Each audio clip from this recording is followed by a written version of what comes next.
insert coin. Oh, good lord, man, that's awesome. Hello and welcome to the E14 Gamecast. I'm your host, Rob Wade, and I'm joined as always by my pet rock, the incomparable and gaming genius that is Blake Harmer. One up. One up indeed. What up with you? I'm good. Yeah? You? Nice, yeah, cool. Cool. That's, all right, nice. Yeah. So, I haven't seen you since E3. No. So we got to talk about that, I think, a bit. Yeah. At the very least. And we have a listener question. So Kat sent us in something cool. Yeah. So we'll no doubt talk about that a bit. But, let's do a quick round just to be, just to kind of, in keeping with tradition. What games are you gaming? What games have you been gaming since last time? Games I've been gaming, I don't know, can't remember what the hell I mentioned last time. I finished Far Cry 5. Okay. Worth playing? Yeah, if you love the other Far Cries, you'll love that. Fair. I do. It's good fun. I also finished SteamWorld Dig 2 on the Switch. Okay. I know it's a multi-plat game, but that's fine. It good, enjoyable indie title. If you if you like the first one, it's more the same, but it adds a bit more. There's more cool abilities you unlock, and more, it opens up for a bit more exploration, which is pretty good. But it is still the core mechanic of the game is still the same. But no, highly recommended though. Trying to think what else I've been playing. I did play a bit of I think I did mention last time I have been dipping in and out of the original State of Decay. Okay. So I enjoyed that game when I played it. Yeah, I enjoy it. I don't think I'm any good at it, but I'm terrible at it. Yeah. I feel like I might need to restart it actually, because I think I've already got most of the people killed. Oh, that's not ideal. No. Basically, I had to defend a house very early on in the game to rescue a doctor, and two of my men got torn in half by one of the big fat monster bears. Well, fuck. Yeah, that's not good. And I was like, I might have to restart this, but we'll see. Yeah, indeed. I'm enjoying what little I've played of it. It's one of those ones I keep dipping in and out. Apart from that, I've been also talking of zombie games. I've also been playing Death Road to Canada on the Switch. It's sort of like a cross between what's it like? Organ Trail, or a bit like Organ Trail, which obviously was the zombie spin-off of Oregon Trail. Yep. So it's got that whole, you're traveling on a car to get to Canada, but random events keep happening or whatever. Gotcha. But then when you get to the bits where you're going to into towns or whatever to look for goods or events happen or whatever, it sort of turns into a sort of it's sort of side on but top down, if you know what I mean. Right. Scrolling beat 'em up sort of thing. Okay. So it's a bit more on the cartoony front, but obviously, and it does have some of the bits are a bit more on the comedic side when events happen sometimes. Yeah. I've enjoyed what I've played of it so far. It's got that sort of I can do it next time sort of appeal to it. Yeah, It has a bit of replayability to it. And also, even if one of your guys dies, you can always find another person on the road to join you and stuff like that. And it is 2-player as well. So that's got something for it. Okay, nice. So, what have you been playing? So I've been playing, I've mostly been completing games on my Switch. Okay. I've been playing a lot of games on my other consoles that either hard to complete or not completable. So things like, played a lot of Minecraft. That does have an end game, but I never get that far because I'm easily bored. Yeah, the furthest I ever get with a typical game of Minecraft is I get diamonds, I build a portal, I go into the Nether. Yep. And I normally, what normally triggers it is I fall into the lava, lose all my stuff, and I go fuck it, and then I start a new game. Yeah, I did that earlier on today. It wasn't that I died, but I got stuck. What happened was I'd downloaded the new version of Minecraft, the updated one, and it does, the UI is, if nothing else, the UI is stunning in comparison. It's really nicely done. Yeah, I thought the crafting was a lot clearer. Yes, and I like the fact it actually tells you what you can control, what you can construct rather, as you go along, and it sort of... Yeah, it looks at everything in your inventory and tells you what you can do, basically. Yeah, it says what you can get away with, essentially, and what you can't. So that's always nice. And I was playing it, and I was working my way down, and what had happened is basically I'd built myself a nice big house in the corner of the map, because I was using the map properly this time as well. Oh, okay. Went for exploring for a bit, found myself made myself a decent-sized sort of wooden shack thing. I made it on the river as well, which I thought was quite a nice way of doing it. Yeah. Obviously minimises the amount of bullshit you'll have to deal with from twats. Yeah. So I went exploring down a nearby cave, and I was sort of going further and further down and finding cool stuff. And I was mining coal as I go and all that sort of thing, and that's fine. And I found some iron and some redstone. I was like, right, I'm going to come back for this. Right, now, which way do I need to go? And I put a torch on the wall, and it was granite. And for some reason, this particular granite caught fire. I must have had a flint in it or something. Oh. And it made everything else drop. And it basically buried me under this granite. So I managed to get myself out free from underneath it, but then I couldn't work out how to get back up. Oh, okay. So then I got stuck doing that. So I was like, bored now, new world. And now this is the one I tried today. I got killed in lava. So there's that. Yeah. But yeah, it's. I mean, it's like I say, UI wise, getting killed in Minecraft, it is normally because if I can get down quick enough to recover my goods, I'm okay. Yeah. Or if or if I didn't lose anything to things, but it's when I have like diamond stuff, like a diamond sword and diamond pickaxe or whatever, and then I accidentally fall into the lava in the Nether, which is obviously everywhere. Yeah. And there's no feasible way you can recover your gear. And that's why I'm like, no, I'm not going for all this effort just to get diamonds again. Yeah, it's not worth the hassle for all that bullshit for And when I played the old Minecraft recently, I got really quite far down. What I'd done is I'd basically hollowed out the side of a mountain and tunneled all the way down to the lava. And I was like really far down, and I found some diamond and I found some gold. So I mined the gold and went away and made a gold pickaxe, came back and tried to get the diamond, and it didn't fucking work. I was like, right, so I don't understand what I've done wrong here. Presumably it's because gold is shit. Yep. So I learned that. I learned that the hard way, getting rid of the only diamond I'd found in that game in some time. And I decided, bored now. You need an iron pickaxe. Yeah, iron or iron. Better. Yeah, iron or diamond. Gold, don't bother with gold. No, I learned this to the hard way. So anyway, the other stuff I've been playing that I've actually completed, I played Bayonetta 2, finished that. Oh, good game. Loved that game. Really loved it. Finished that earlier this year. I think I'd left it just enough time since I played Bayonetta 1 that I was happy with another round of it. Oh no, I enjoyed it, and I played them both back to back. Yeah. So I really enjoyed both of them. They're both very good games, don't get me wrong. If I had one gripe with the second one, weirdly, because when the first one I thought, God, this is a bit unrelenting. Yeah. And I was hoping it would be a bit easier. But when I played through the second one, because it is quite a bit easier, I was a bit like, I was hoping there would be a bit more challenge. Yeah. There's a bit of challenge towards the end, but apart from that, it's not. It's a little bit. I think what it is, I think it's a little bit more forgiving on the timing for the button presses for dodging, because I found myself getting way more witch time than I did in the first game. Oh yeah, you have to time it perfectly in the first game. Yeah, very much so. It's like immaculate. The second one is a bit like I dodged everything, but I didn't know.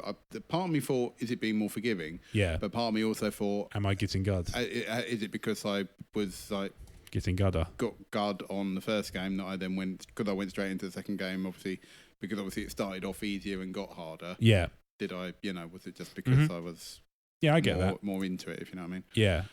So I finished that, and then I played SteamWorld Dig and finished that, the first one. Okay. I had it on PlayStation Plus a while ago, and then I bought it on Switch because it seemed like a good Switch game in terms of sort of taking it on the go. That's half the reason I bought the second one on Switch. Yeah, and it's good. I enjoyed it, I thought of you when I got to the last bit. It's been out long enough I can spoil this. Oh yeah. Obviously, the last thing you encounter is the robot that's assimilated your friend. And he says, "For Vectron." Yeah. Yeah. I took a screenshot of that. All I could ever think of is because they keep referencing, it's Vectron Tech. Yes. Some of the stuff in SteamWorld Dig 2. For Vectron. And I was kind of happier when Vectron was about. Yeah. But I played those two. I finished those two. I've gone back to LA Noire Switch, which is still fun. Is that a good port?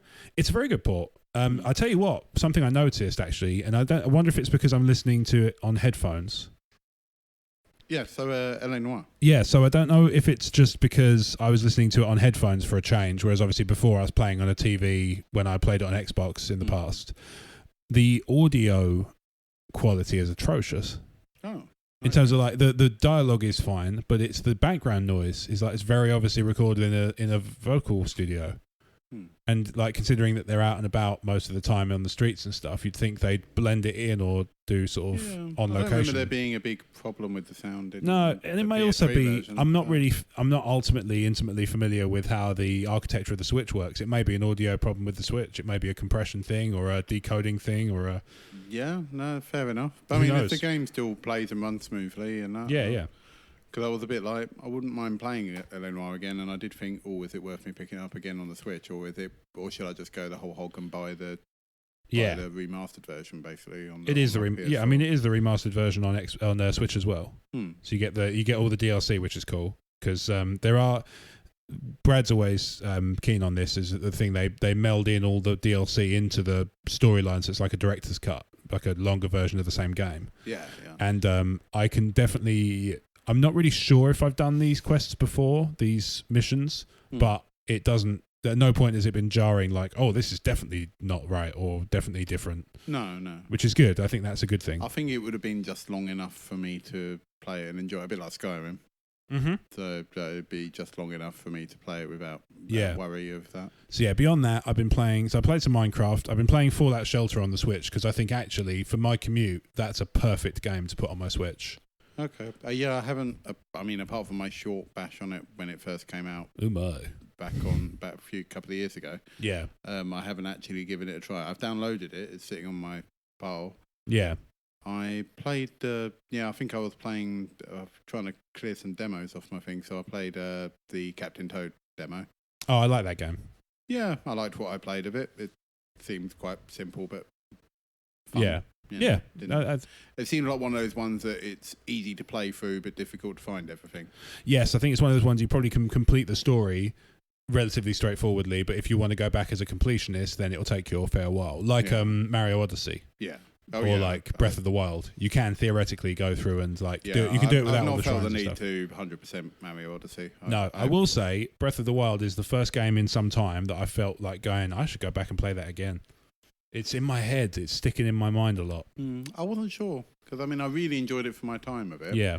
But I know I've still got my save on there, so I can go back and go through more visiting other worlds. But I don't know. Yeah. Yeah. Well, I don't know whether I should start it again from the beginning or. Yeah, I do know what you mean. So I've been playing that on my PS4. I've been playing No Man's Sky a lot, which is sort of taking up for me what Minecraft did on the Xbox when I had that. In that I'll stick a podcast or like YouTube videos on and just have them playing in the background while I'm just noodling around in No Man's Sky. I think actually if they'd marketed No Man's Sky at that sort of Minecraft style price point and sort of Minecraft style sales pitch, I think they would have had a lot less backlash. So maybe they wouldn't have done as well in terms of sales. Yeah, but I think the main problem of the game has always been marketing rather than the actual game itself. They've scoped too high and not really delivered it. Yeah, so it's like I feel bad for them because it's a beautiful game. I think with the updates, it's got better because there's more stuff to do, like the base building and stuff like that. Yeah, I played the original iteration of it. It was basically looking around planets, identifying things, jumping from planet to planet. Yeah. There was a sort of a half-assed story with like a meta-narrative with getting to the centre of the galaxy, right? Yeah, but in terms of finding the bits you needed to move the story on, I had trouble with it. At least with the newer builds, there actually is a campaign. I know it's not really explaining a lot from what I've played of it. Yeah, it's not the story stuff. It's perfectly serviceable, but it doesn't really interest me as much as the kind of aimless, like, I'm going to go, like, find the bits I need to get to the next bit. I'm kind of enjoying the brainlessness of it.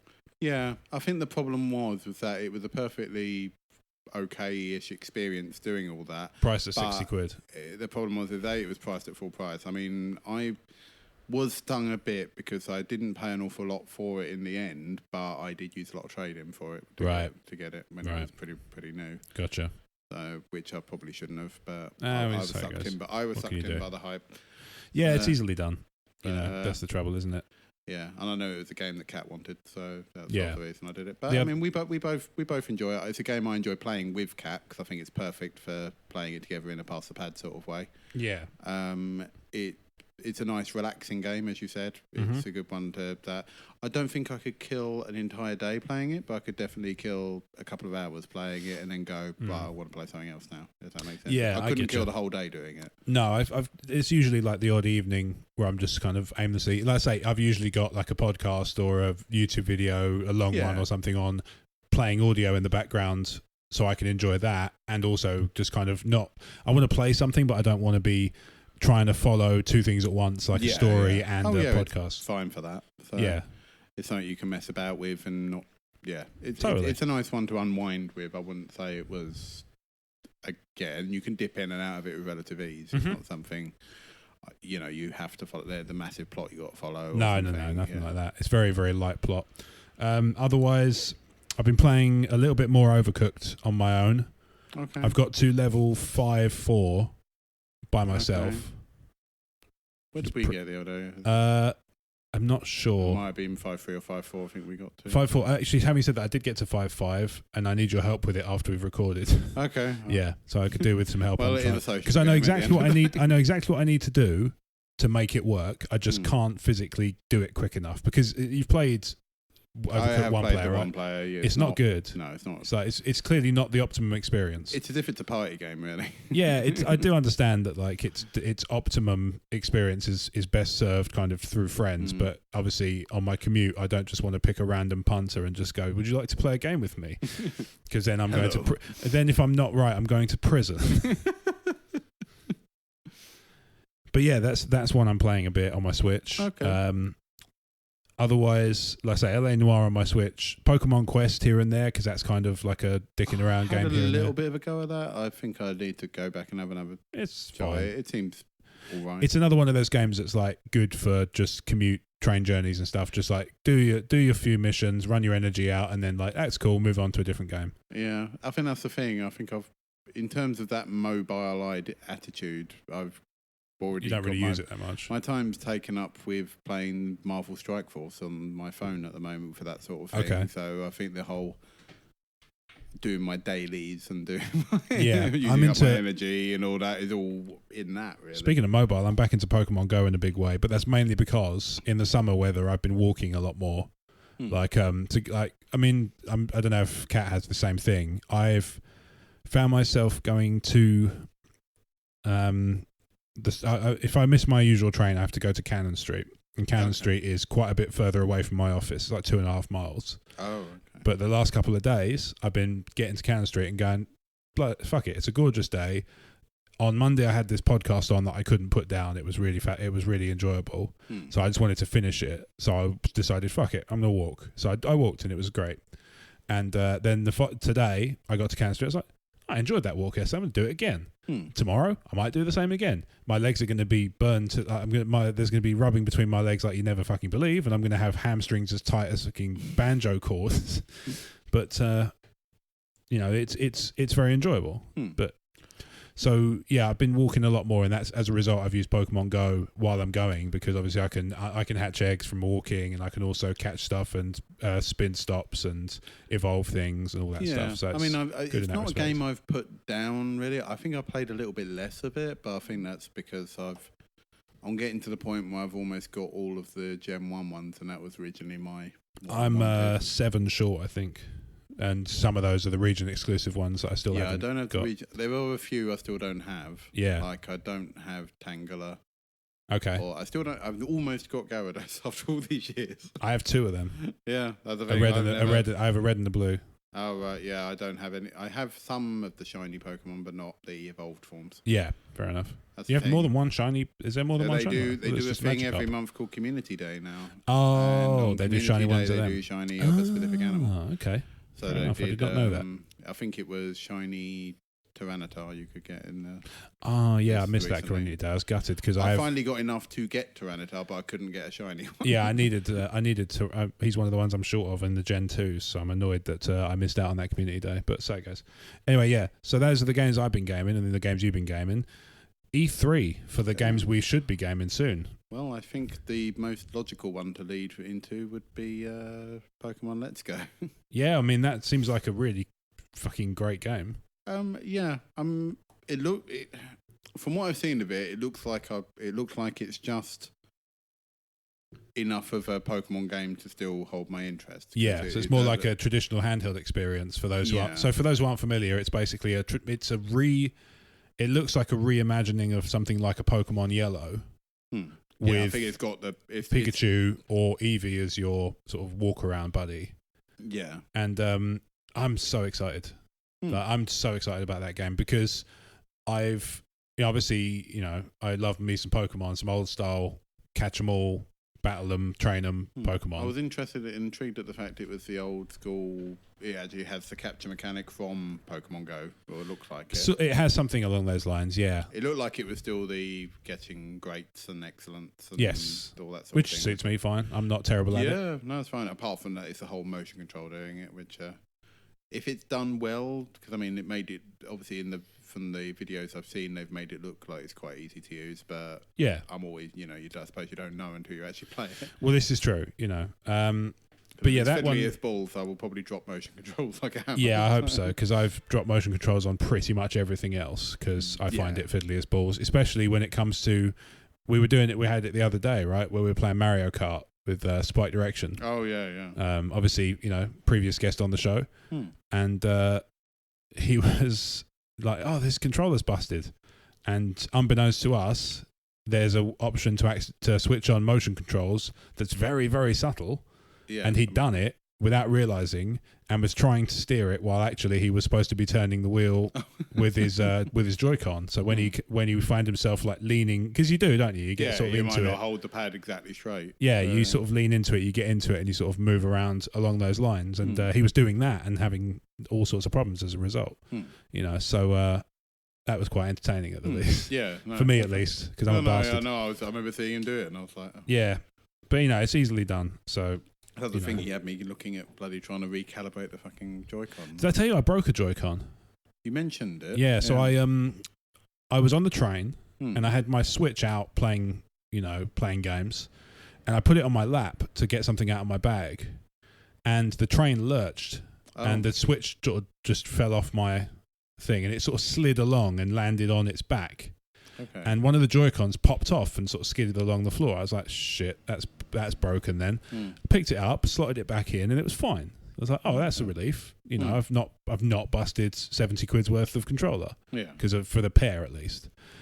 I later learned that, when they pop in, they're quite hard to push out without pressing the button. Yeah. Mine's not. It just slides straight out. Oh. It's not ideal. It's not terrible, but it's not ideal. Well, still functions, I suppose. Oh, totally, yeah. And it will work for 4-player and things like that. So basically what I've done is, the controller caddy thing you get with the box, the one that just turns it into like a more traditional pad shape if you slot them both in. Oh, yeah. When you're playing docked. I had 2 spare controllers anyway because I bought the Switch with the red and blue, and then I bought the Splatoon green and purple ones. Okay. It's the purple one that's broken. So I've swapped the purple one with the red one. So I've got green and red, and then blue and purple, or whichever way around it is. It might be green and blue, actually. I might have. I don't know. Whatever. I've taken the right-hand side one off because the right-hand side one's not quite working, and I've put that on the caddy, and then I've got the left and right on the Switch, and I've got a left and right in the drawer, one of which is slightly broken. Okay. Yeah. So still, like I say, they still work. I'll say when I play docked, I normally use the caddy pad thing. Yeah. Caddy paddy. Yeah. But yeah, normally, none of mine are broken, obviously, but I normally just switch them over. Yeah. When the batteries run out on the other ones, really. Yeah, that's fair enough. But I think I play mostly docked, but I do still play handheld every now. It's convenient too. Like I can take it upstairs and play in bed and stuff like that. Do you play? So do you find you? Speaking of the thing, I don't really commute to work or anything. So So speaking of E3 games, are you likely to pick up Smash? Yeah, mainly for the. Obviously, it'd be great for party games and stuff like that. I've never really owned a Smash game. So I'm not, as I said, I've never really been a massive Nintendo fan. But no. But I enjoy Smash whenever I play it, and I think it's a good. I will disagree. You have owned a Smash game. You had PlayStation All Stars Battle Royale. Oh, sorry. I mean, you mean one in name? Well, really, if I talk about actual expensive ways of doing it, I do actually now own the N64 version, but I've never. That's true. I've not, even though I own it, I've never played it. I feel your pain. I have a lot of games like that. Yeah, but I mean, I bought it because I was trying to collect N64 games at the time, and obviously I had to splash about 50 quid to get that. Yeah, it's an expensive one. But yeah, I now own it, and and I was like, oh, I should have people over and play it, and then they know it's coming to the Switch. I was like, well, never playing that then. Yeah. So yeah, Smash and Pokemon Let's Go are probably the big ones for Switch. Although I was quite excited by the fact they've announced Wasteland 2 for it. It sounds like a weird thing to get excited about, but what they didn't announce at E3 for Switch was Fallout. But Wasteland 2 is sort of like getting an old style Fallout game.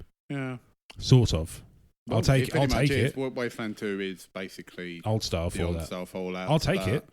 But a bit more, you have multiple characters is the only big difference. But I'll quite happily take that as a substitute, as a compromise. I mean, what I've played of Wasteland 2 I enjoyed. So I was also pleased that they've announced that WWE 2K19 won't be coming to Switch, because if they're not going to do it properly, I'd rather they didn't bother. Yeah. On the other hand, FIFA 19 is coming to Switch, and I'm pleased about that because the FIFA game is a really good port. Because FIFA 18 is totally enjoyable. It's a really fun game, and the only thing that's missing is the single player, the journey. Oh, okay. Yeah, which, I mean, I played a little bit of that on 18. It wasn't that, was it 18 or no, 17 I played the journey on.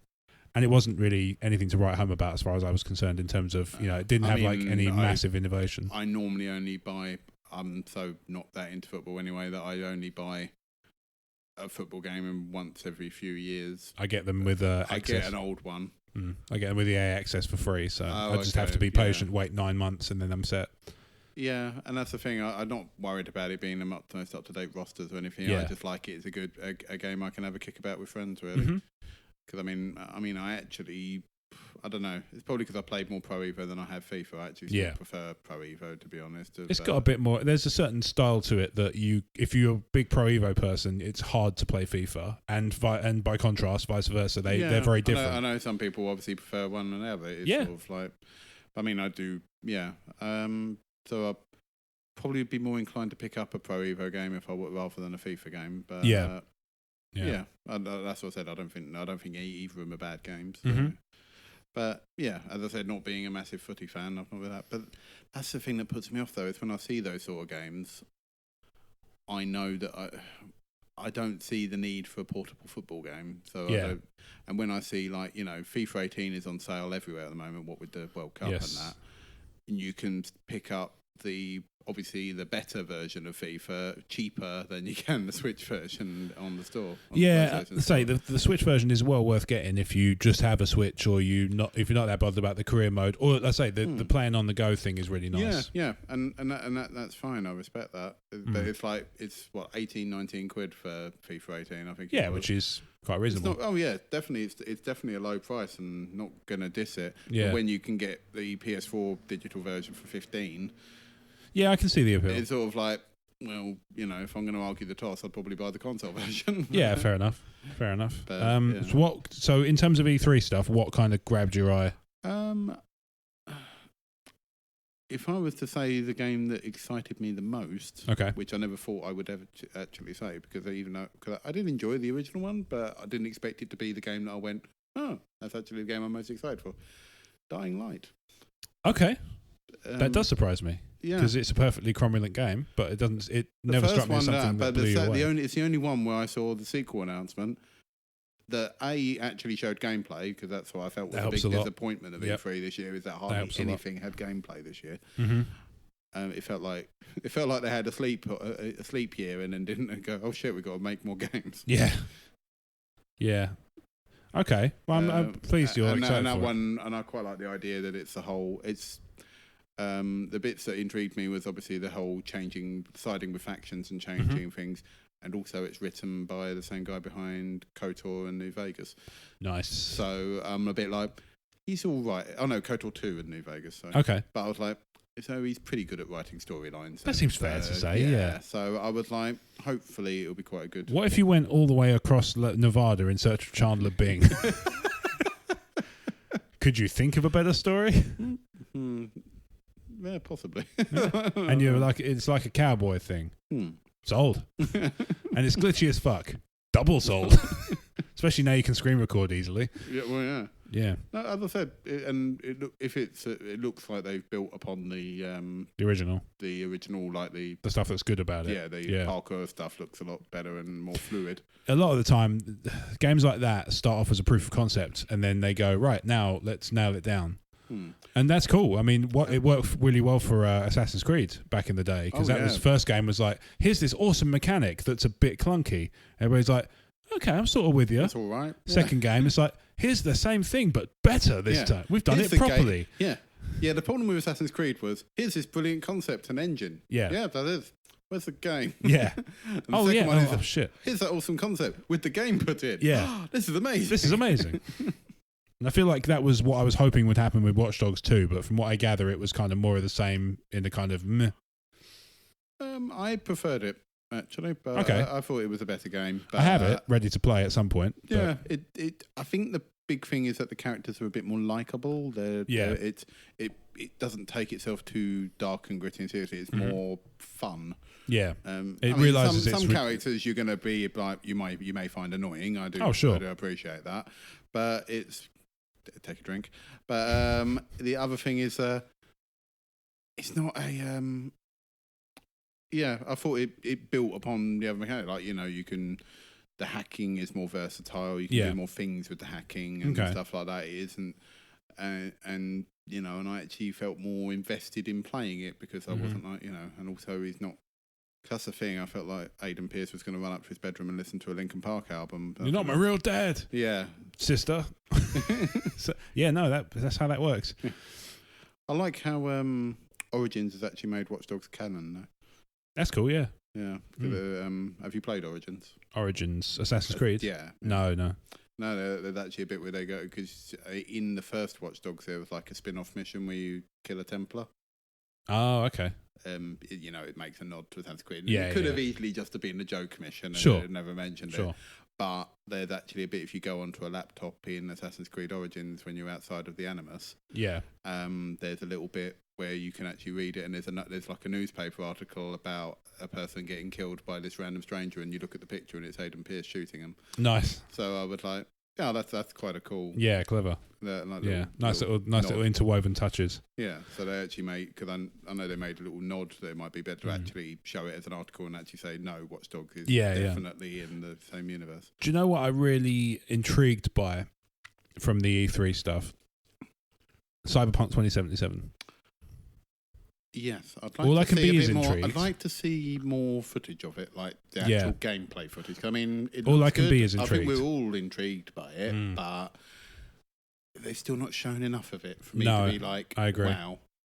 But it does look, the world they're building looks very cool. I think the problem was they revealed it too early. Maybe. Because I think when they did that, 5 years ago now? About that, yeah. But, and they haven't even really shown any part of a game until 5 years later, and they've shown a trailer.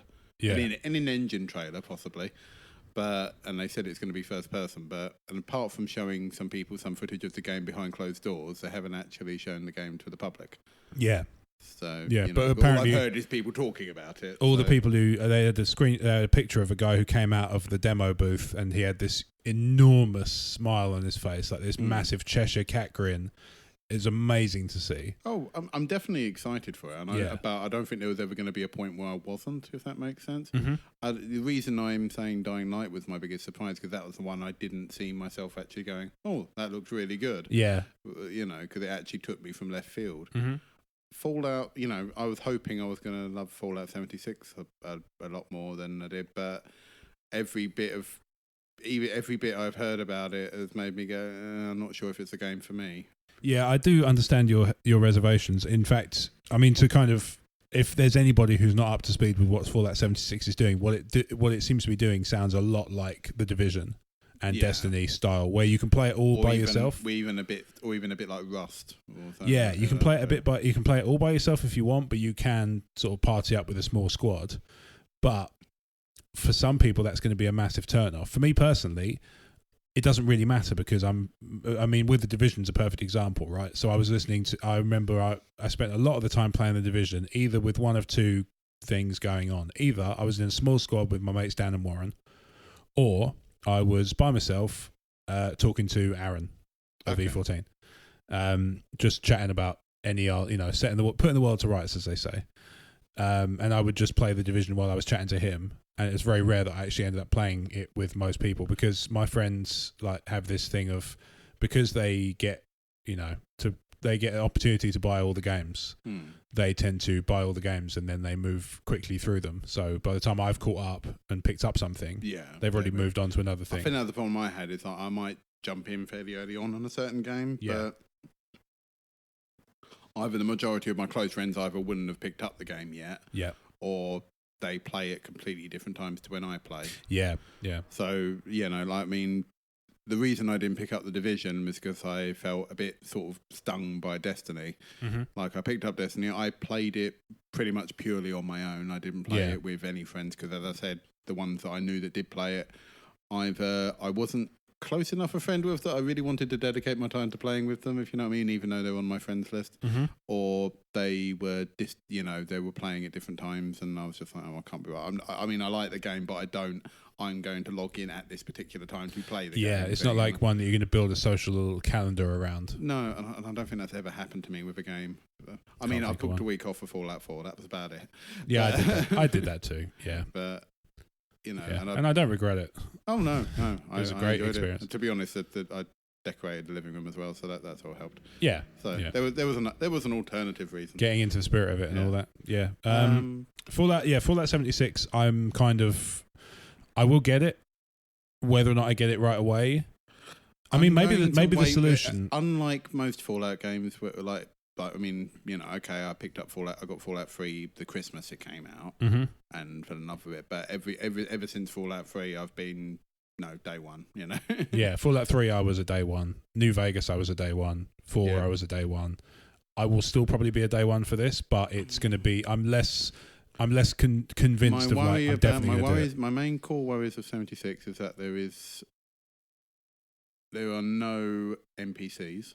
Yep. So what? There were no NPCs. Seriously? No. Even the Division had NPCs. No, all missions are given more on a slightly more open base. See, this is the thing that puts me off, is that I don't feel like I'll be exploring a world and doing missions. Yeah. I think there might be certain things that you have to go and do and find and craft and that. So that's why I feel it's got a bit more of an ambiguous thing. So I think it's got a bit more of a crafting, like survival game like Rust and all that sort of stuff. With multiplayer, it'll be like Ark and Rust. Yeah. There's going to be monsters that I'm not going to be able to take out on my own. Because that's the big thing about Destiny, is that I enjoyed it. Yeah. And I didn't mind playing with randoms to do some of the missions, but I could never do a raid because I didn't know anyone to do the raid with. No. But even when I knew enough people to do the raid, we coordinated it once.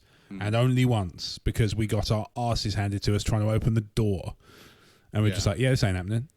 No, but that's the thing. I felt like that. And then I think the thing with Destiny is that I found myself playing the same three. Obviously, once you've done the main campaign, you play the same 3 missions over and over and over again. Yeah. And I was a bit like, I'm doing this to get better gear, to get a better gun, to shoot the same people with. And I'm like, why am I doing this? Yeah. And that's what that was the point. It died for me, and that was way before any DLC came out for it. So I'd already traded it in before anything like that came in. Which is a shame, because the DLCs were told quite a good story. Apparently so. Yeah, but I mean, I'm not being invested to then go and get Destiny 2 or the Division because I was a bit like, it's just going to hit that point again. You know? And that's my worry with Fallout 76. So I'm like, I'm going to come to a bit. I'm going to see these blood beasts or whatever they're called, the big bat things. I'm not going to be able to take them down, because even they say, you can play it on your own. I'm like, but I'll be wailing on it for 5 hours to try and kill that. There were enemies like that in the Division. It's like, this guy, you can take him down by all means, but you're going to have to take down everybody else around him first, and he's going to take ages. So I can do it, but I've not got the patience. Yeah, and that's not what I play Fallout for. No. That's the thing. It's not actually. I mean, I'm happy that there is a different game in the Fallout universe. Don't get me wrong, but it's not my sort of game. No, which is fair enough. There's no harm in that. And I think that's the thing. I think it's not going to be that whole. Because that's the thing. If I was going with friends, exploring the wasteland and going in and doing missions like a multiplayer Skyrim, really, I suppose, or multiplayer Fallout 4. I probably would have been more interested in that than the whole hunting each other down and trolling each other and dropping nukes. I'm pleased. I know pleased. they said the dropping nukes isn't actually going to be a trolling mechanic. No, it's going to be hard. It's going to be for an end game mechanic, apparently. Yeah. Apparently it's hard to get the bits you need for a nuke, to launch a nuke. And apparently if you wanted it, you wouldn't want to drop it on someone anyway because it's sort of, they'd respawn and also they'd be near all the loot. Yes. So, yeah, which I mean is okay to a degree, but at the same time, the other thing is apparently VATS is in it. Yeah. But it's real time. What? Well, it wouldn't work otherwise, would it? No, well, true. But at the same time, what? Okay, I'd be interested to see that running because I think I need to see that working to understand That's it. the thing, and because part of me just assumed VATS wasn't going to be in it at all because it's not. Because it doesn't make sense as a multiplayer game. Yeah. And then again, and that's the other thing that put me off is I was like, I like Fallout, but I don't regard Fallout as being an amazing game for its gun mechanics. No. And that's the other reason I was like, do I really want to play a real-time Fallout? No. Knowing that the gun mechanics are a little bit shash. Yeah, I know what you mean. The other one that caught my eye that I did like the look of was Gears 5. Oh, yeah. I like the story they're telling with that. Yeah, it looks interesting in a different direction than I was expecting them to take, to be honest. So, and that's good because I feel like they need to shake it up a bit. Yeah, there were no real surprise packages for me that were like, ooh. No, it was all kind of stuff I was expecting and was cool with. I think that was the thing, and I feel like they only rolled out Elder Scrolls 6 in the Bethesda conference because they were like, everyone wants us to announce it. We haven't even started the game yet. Overcooked 2, that's a surprise. Yeah, Overcooked 2 was a good surprise. And it's out soon. Pleasantly, again, yes, October.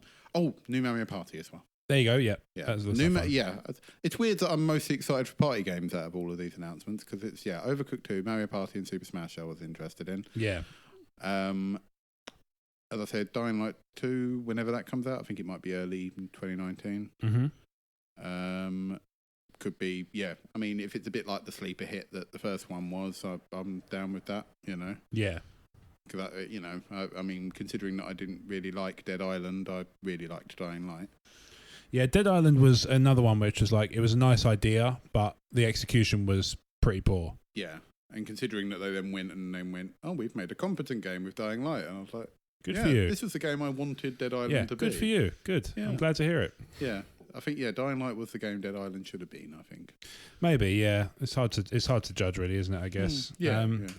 But yeah, those are the ones that kind of caught my eye. To be honest, like there's not a lot there. No, and I think a lot of the games still don't have release dates a lot of the time. There's that too, yeah. That's what put me off. Spider-Man looks cool. Oh yeah, I was one of the few people that thought Spider-Man looked really good. Actually, I'm definitely excited for that. I mean, I'm excited for some of the games. Everyone kept saying, "Oh, the Microsoft conference was really good," and I thought maybe an execution, but I didn't think they really announced anything that was that solid. Yeah. I mean, like a bunch of multiplats. And we bought Ninja Theory. That was cool. That was surprising as well, considering that Ninja Theory did develop a lot of PlayStation exclusives. 2 of their most recent games were PlayStation. One was PlayStation exclusive, one was timed exclusive. Yeah, because obviously Hellblade was timed and Heavenly Sword was Heavenly exclusive. Sword wasn't exclusive. Yeah. So I'm quite surprised by that. But good. Ninja Theory are a great developer, and they're very good. I think that was a good move on Microsoft's part. Yeah, totally. Especially if they need first party games. So yeah, very true. They keep killing off all their bloody things. Yeah, there is that. It would have been nice if they showed the new Fable that was announced, but not really anything to show. But I think it is actually announced, isn't it? They have announced. I believe so. Technically, or was it a rumor? That's the thing. It's hard to tell now. They mentioned it a while ago, and nothing else has been mentioned. Yeah, it's hard to keep track now. Devil May Cry 5 looks more like Devil May Cry. So, weirdly, I thought I would have been more hyped for that than I was. But I was like, oh, okay, cool. Yeah. I think it's because they mainly focused on Nero, and I went, yeah, that's what I played Devil May Cry for. Yeah, totally. The B movie, the B guy. Yeah. Oh, to not be Dante. Cool, eh? Everyone just wants to be Dante. Just let it be Dante. Or just give us Nobody wants Ryder, and they all want Snake. Okay? Exactly, yeah. It's like doing the Bayonetta game where it's all about the Joe Pesci guy. What the fuck? For a 5-minute minigame, I think that would probably be fun. It might work. Just him running around trying to dodge the angel attacks. Yeah, you just got to dodge everything. And it's like a really sort of, fat slump. And every button is a curse word. Yeah. So. Yeah. As opposed, because I was going to say it might be like Rodan, but he's quite cool and quite powerful. Whereas that Joe Pesci guy, I forget his name. Yeah, because apparently Rodan's going to be in Smash Brothers, isn't he? Oh, is he? Oh, that's awesome. I think he's one of the, whatever they call it, the extra unrevealed side ones. people, the side people that can join side in, pieces, or a special attack or something. But So we had a listener question. Did you want to hear it? Yeah. So this came from Kat, I believe you're familiar with. Mm-hmm. I'm aware of her existence. It says, "Hey E14ies, this question was birthed after a random conversation set off by a video by Outside Xbox and a little bit of rum. If you're familiar with the Metal Gear series and the elite unit of Foxhound, that would probably be helpful." Oh, I remember the question now. Yeah. Each member of Foxhound has a ridiculous sounding code name that is attached to an animal. For example, Sniper Wolf, Revolver Ocelot, Decoy Octopus. My question is this: what would your Foxhound name be, and what would be your special skill? I think I would... Twat Badger. Yeah. I will be Appreciative Chicken. Appreciative Chicken, yeah, fair enough. And my special skill is, appreciating, I suppose. Yeah. You make me laugh. I don't know if that really works well on the field. Comedic chicken. I think we should kill those people. Yeah, I can see where you're coming with that. I can certainly see the appeal of... Oh, well, yeah, that's good. You know, you did that. It's, I'm pleased for you that you're a quick actor and all that. Like, yeah, great. Yeah. I would probably be... That's the thing. You also got to imagine David Hayter saying your name as well. I also have to be quite realistic, because I'd love to be able to say it's like Brave Tiger, but it's realistically it's going to be something like Shitting Wolf. Even then, Wolf's probably too cool. It's probably like... Call me Lanky Duck. Lanky Duck. Yeah, you got to say it in a... Yeah, you got to imagine David Hayter saying your name with a question mark. Lanky Duck. Lanky Duck. Appreciative Chicken.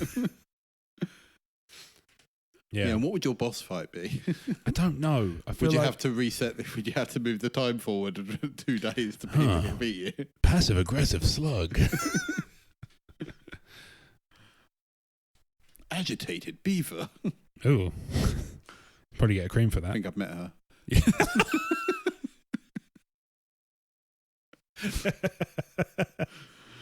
Oh dear, it's probably. Do you know what? It's probably like Busy Idiot. The equivalent of that in animal form would be me. Yeah. Like, just, you know, I don't know. It's tricky, isn't it? Like you want to make it cool. Sniper Wolf is cool. Revolver Ocelot is Decoy Octopus is just fucking stupid. Yeah. Sniper Wolf is cool. Psycho Mantis kind of cool. That's kind of cool. Yeah. Trying to think of all the other things. Slapstick Gopher.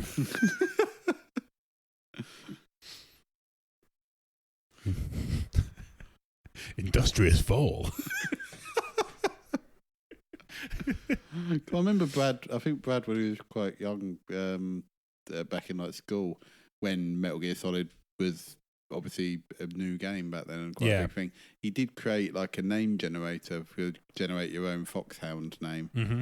And I think the best one we came up with from the name generator was Disgruntled Badger. Disgruntled Badger. That's good. Yeah. Disgruntled Badger. Ambivalent Wasp.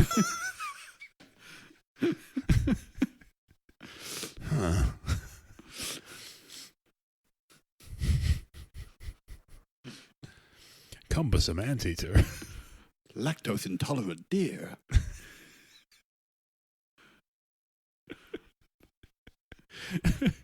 Oh man, there's probably some fun we could have with this. I think, tell you what, I want people to come up with theirs and write in. Leave it in the comments or write in and or whatever. Exactly. Let us know what you think of your ideal Foxhound name. So you should what you choose and why. You should be encouraged to write into the E14 Gamecast anyway, because it's tremendous fun, and you might get your question read on the air like Kat did. So you can do that by emailing us at podcast@emotionally14.com, tweeting us at emotionally14, or joining our Facebook group and joining the E14 Gamecast podcast.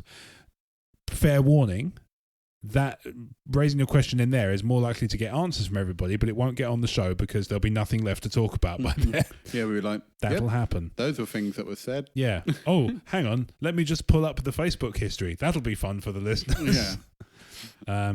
But then some of them are already in the groups. They might have already seen it. This is the thing, you know. Yeah. So you can email us podcast@emotionally14.com and tweet us @emotionally14 with your suggestions of your Foxhound name. And that would be a fun way of doing it. So if you've enjoyed the E14 Gamecast, on that note, you can find us on all decent podcatchers and Apple Podcasts. And you can feel free, and we'd be very grateful for, a 5-star iTunes review. Or any, you know, I'll take a 4 with criticism. I'll take a 3 with criticism. Constructive, obviously. That would be nice. There's no need to be a dick, you know? That's our job. And we're much more adept at it than you guys. So troll harder. So if you've enjoyed the show, you can... A.K.A. Confused Wallaby.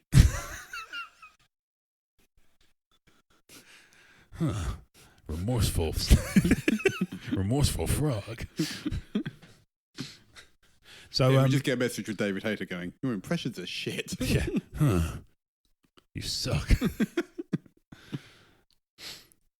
But that guy from 24 could really fuck off. Yeah. So if you've enjoyed the show, like I say, you can subscribe to us there and you can ask us all sorts of questions using the email address. But Blake, if they're not in the group, where can they find you? Well, obviously, apart from finding us on the group and Facebook, you can also find me on Instagram @Harmer the Appreciator or on Twitter @FucksakeBlake. Yes, you can. So you can find me on Twitter and Instagram @RobWadeVision, and you can find everything Star Wars shaped to talk Star Wars. But also on emotionally14.com, you can find our podcast and all the podcasts we endorse. So there's video game ones, there's comics, there's Star Wars, there's obviously board games. There's just comedy stuff. Board games, yep. The works, you know. We've got YouTube, we've got Facebook, Twitter, all that jazz. So there's plenty of stuff to keep you occupied. Plenty of YouTube videos, stuff like that. Yeah, exactly. You know, so if you've enjoyed that the E14 Gamecast, please let us know. Thank you very much for listening. Bibbidi Bob Games.